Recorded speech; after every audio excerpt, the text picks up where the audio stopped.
Hey y'all, I'm just getting home. If you're new to the pack, I'll just do a quick introduction for you here. This is little Gypsy. Gypsy's my female puppy. She's pure American Pitbull Terrier. She is the cutest. Dolce is my adult female Cane Corso. She's very dominant. She's going on 4 years old. Beautiful, beautiful female. And then Lucia is my 1 year old, little over 1 year. She'll be 2 in September of 2024. So she is, you know, she's a gray brindle, very, very big boned. Already almost as tall as my adult male over there. So she's extremely tall and starting to really fill out.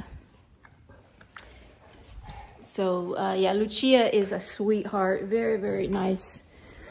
Protective, but very even temperament. Lucia, give me this. Give me this. And then the third Cane Corso that I have is Ozzy. Ozzy is my alpha male. And he's 5. In November he'll be 6, so he's about to give Lucia a correction. Lucia. Yeah, so Dolce helps to discipline Lucia as well. But yeah, Ozzy is to me the ideal Cane Corso because he's so very even-tempered and fantastic structure and temperament, just all around fantastic Cane Corso. So he's the alpha dog of the pack. So yeah, and then I do have one more dog, and that is Tux. And Tux is a Pitbull mix breed. He's my rescue. Let me see if he's out here. Lucia. Tux, come on, Tux. Let's see if Tux is out. Tux, you coming? Come on, Tux. Lucia. Well, anyways, y'all. I'll show you Tux whenever he comes in. But I wanted to talk a little bit about my plans for Lucia. I would like to breed Lucia because she's got such outstanding genetics, y'all. She descends from an import out of Custodi Nos, which is a very reputable breeder in Serbia. They produce very large, tall Cane Corso. And she's got fantastic structure. Look at her wide chest. Her chest is bigger than this adult female. Extremely wide chest. Tall and big boned and just... I mean, I can't say enough about her. I'm just so thrilled with her.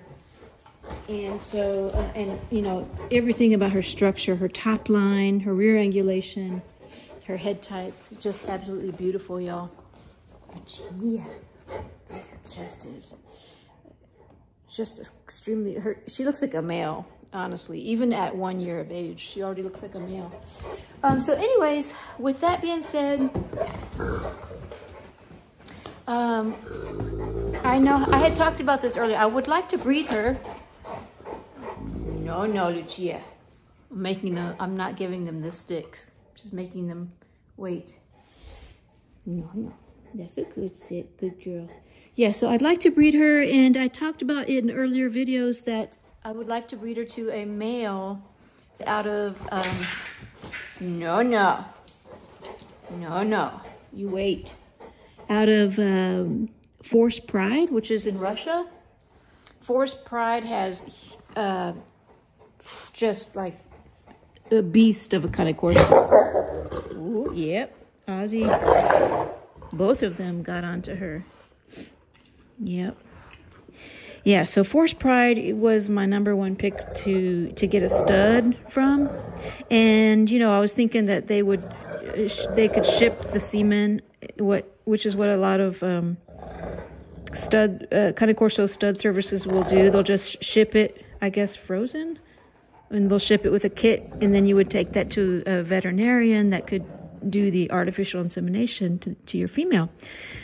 So that was the plan, but I want to give y'all an update on that. So I actually got a hold of the owner, I guess, or the breeder out of Force Pride. No, Lucia.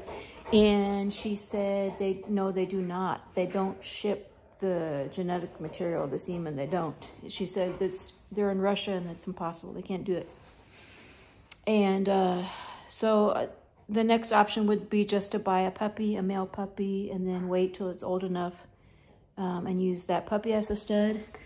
And I was so close to doing that, but then, after second thought, I just can't have 2 male Corso because I don't have any, I don't have the means. What is it? Go see. Go see. Go see. Go check it out. Let's go see. Come on. Come on.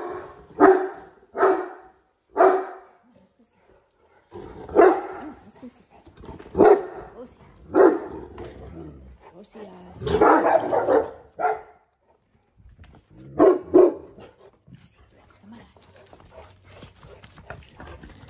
So I'm not sure what that is, but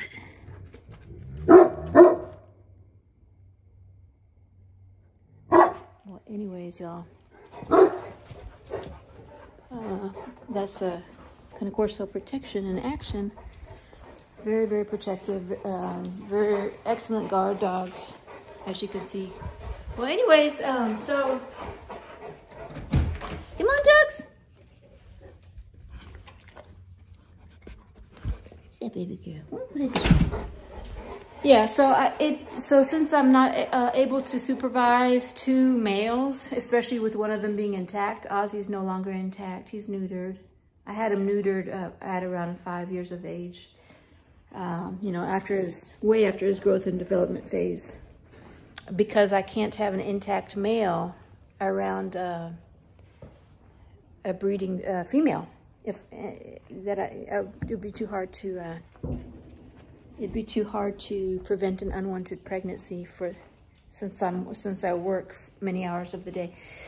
So anyways, going back to that, I decided it's just too risky to get another male,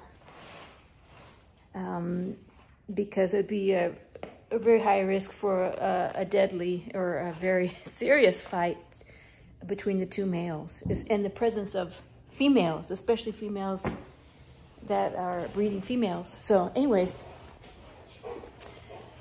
that was a disappointment because I really wanted to get a stud service from that kennel, that excellent kennel. So I'm back to the drawing board. I'm looking for a Cane Corso stud out of a reputable breeder. And coming to find out, it's not as easy as I thought, y'all. I've looked on, Facebook groups, stud services for Cane Corso. I just, they're like forums that people post their Corsos for stud. And I haven't found any yet that are from a really good lines, reputable lines.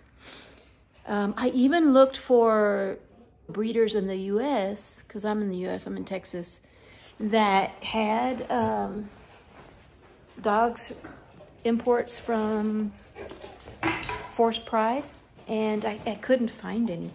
I mean, I found one, I think it's called Rockstar, but then, looking further, there. Now, I don't know if they're true or not, but I found, I think it was on Reddit, claims that there were some scams associated with that breeder. So I don't know. It could be false information, but I just don't want to take the risk personally. So yeah, just wanted to update y'all with that. I'm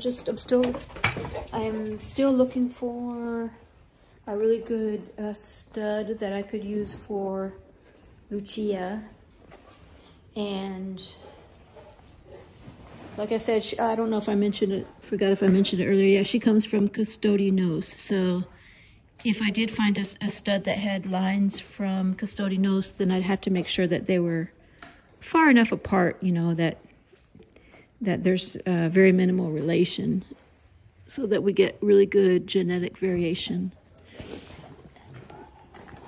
And originally was hoping to get a nice black coat male, but you know, color is less important than temperament and structure, of course. But I'd really be open to any color, I think, as long as the structure and the temperament is right. So I'm very picky. And for those of y'all who would be interested in a puppy or from them, then yeah, I don't know. Let me know if you know of like a good Cane Corso stud that you know about, or you know, you can maybe help me as well to look for one. But oh, Joe knocked over that water.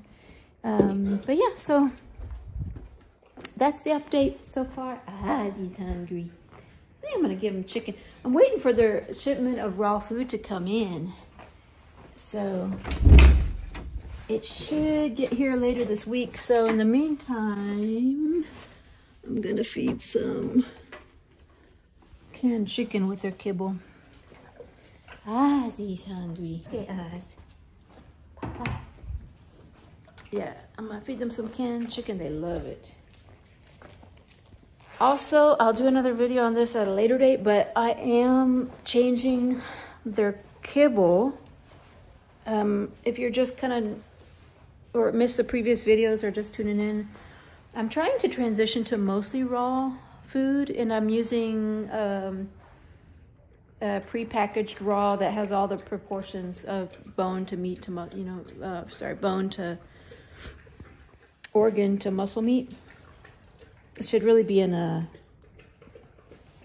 specific proportions so that you don't risk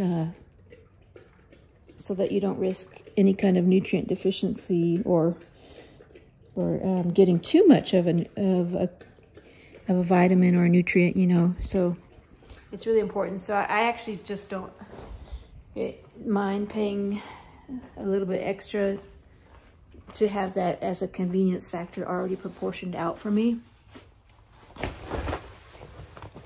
Because I have a very busy lifestyle, so it really helps to have that already proportioned out. Lucia. So, hi, Papa. Hi, Papacito. So the raw food company that I use is called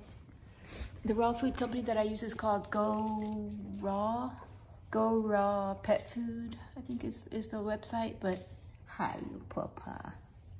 Z. Look at his musculature, man. His muscle definition is so good. Yes. So yeah.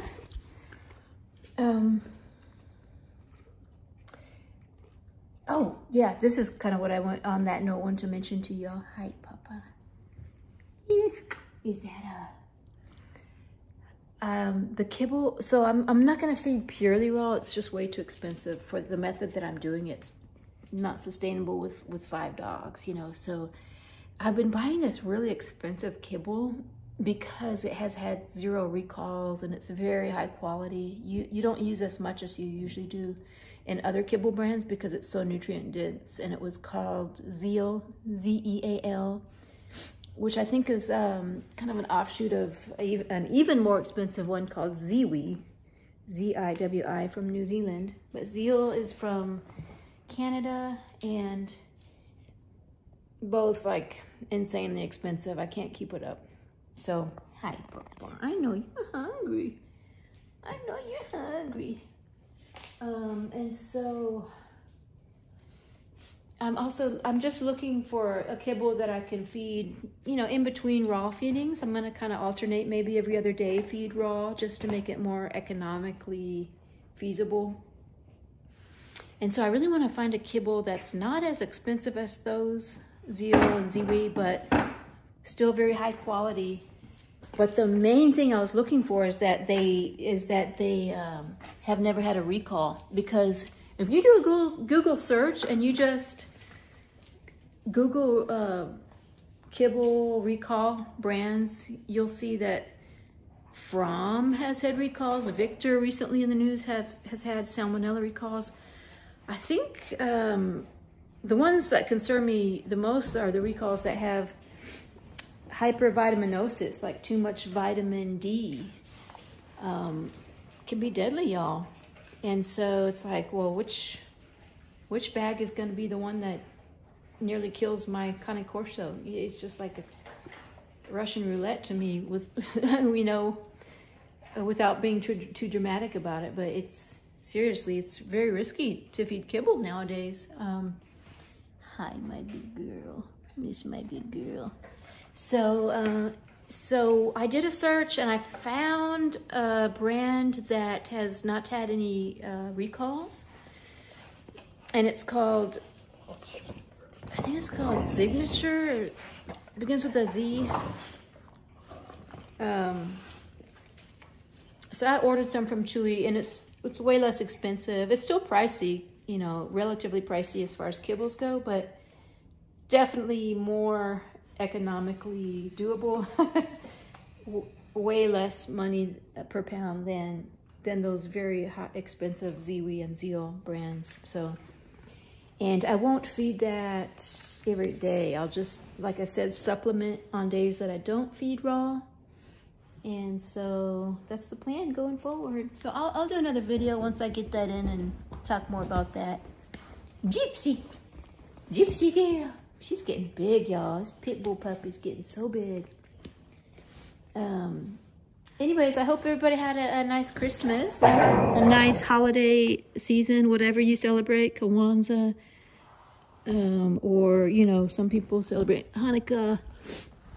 Some people don't subscribe to any religion. And for all of y'all, I just hope you just all had a really good holiday season, and, you know, good time with family if you have family. If you don't have family,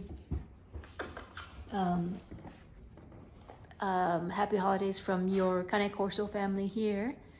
I view all of my subscribers as family, so I think we're growing a really good community. I think most people in this Cane Corso community are good people that really care about the dogs, and you know, are like me, just, you know, are really enamored with the breed and want to learn and do our best by the breed and represent the breed as much as we can and maintain the integrity of the breed, which, going back to the stud search for Lucia here, I'm going to be very, very picky and make sure that we maintain the integrity of the breed, make sure that hips are tested, you know, and elbows tested. There's no hip dysplasia in the lines. Gonna make sure that there's a genetic test. I found a couple potential studs, but man, I don't know if some of the things are true or not, but I won't mention the kennel. Well, I will, because it's already out there. I don't know if I'll just preface, I don't know if this is true, but Scandafino, I think is how you pronounce it. Very popular kennel. You know, that has produced a lot of champion Corsos, but I just did a Google search because I was interested in a stud that I think had lines from that kennel, you know, remotely in the dog's genetics. But the thing that I read online, and again, it could be false, it's not verified, so as far as I know, maybe it is, I don't know, but that they said that that kennel has, hi baby girl, that kennel has used other breeds like Rottweiler or, you know, Pitbull in some of its dogs, and so some of the dogs may not be 100% Cane Corso. So there's that. You know, I do a lot of research on any potential stud that I'm using. I'm going to I'm gonna research as thoroughly as I can.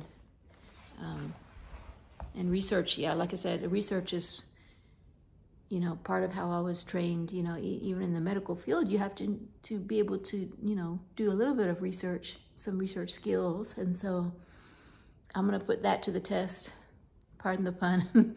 But definitely before I find a stud, I'm going to make sure that we maintain the integrity of the breed. And, you know, like I said, let me know, y'all, in the comments down below if you know of a good kennel that has a stud that may work well with Lucia. And also, let me know, just out of curiosity, who might be interested in a puppy from Lucia. If there's not a whole lot of interest, I don't know if I'll breed her. But, you know, if I get a good, at least, you know, 10 to 15 people that may be interested in a puppy from her, which would time frame would be next year, 2024, around at the end of the year, end of 2024, you know, kind of September to December time frame. Let me know. Let me know in the comments down below. And well, thanks y'all for watching again. And if you haven't subscribed, it'd really help the channel out if you subscribe. It's free to subscribe. And I try to post a video every day. I guess some weeks I might miss a day or two if I get really busy, but pretty consistently every day or so. And so if you subscribe, you'll get to see those videos when they're posted first. And yeah, thanks again for watching, and we'll see you on the next one. Hey, Lucia. Yes, my baby girl. Are you hungry? Are you hungry? Yes, my baby girl. Yes, my Lucia. Yeah, Lucia's a tank, y'all. She is a beast. Cannot believe she's a puppy. And she is just the sweetest. What was it? Oh. What was it? What was it? What was it? Ah, who's hungry? Are you? Are you hungry? Come on, Papa. Come on, darling. Are you hungry? Okay, darling.